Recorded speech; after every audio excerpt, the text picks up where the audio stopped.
So I did chapters 7 through 10 of Huck Finn, and I'm going to give you a summary and analysis of these chapters.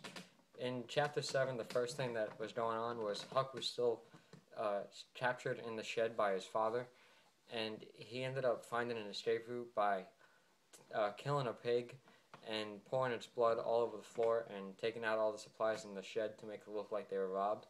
Then Huck decided to find a boat and paddle to this island called Jackson Island. And then later on, a ferry boat comes, and they think that Huck is dead, so they start shooting cannons into the water in order to find Huck's body. Then Huck spends 3 days on the island by himself, and then Jim appears on it. And Jim ended up running from home because he was going to be sold into slavery. And after that, there was a storm, and they were going to store everything in the cave and stay there for a while. Then when the storm was over, they found another boathouse with a dead guy in it, and they end up staying on that for a while. And then Jim tells Huck that holding a snake is a bad luck, and he gets Jim bit by the snake, which later causes bad luck. Then once they finally reach land, they Huck is disguised as a girl so that people won't recognize him.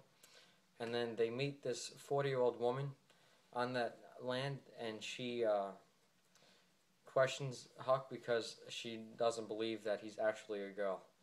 So for the analysis, I did psychological, and my question was what forces are motivating the characters, and I said through chapters 7 through 10, many exciting adventures are faced by Huck and Jim. It all starts with Huck wanting to escape from his pap.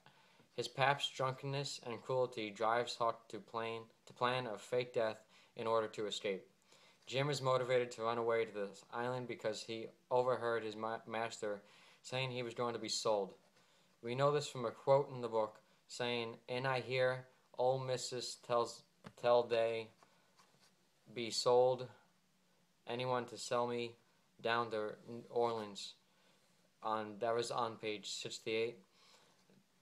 A common thing found in Huck and Jim's different drives is that they're both motivated by people who either don't treat them well or people who don't particularly care for them. So that's my summary of Huck Finn and my analysis question.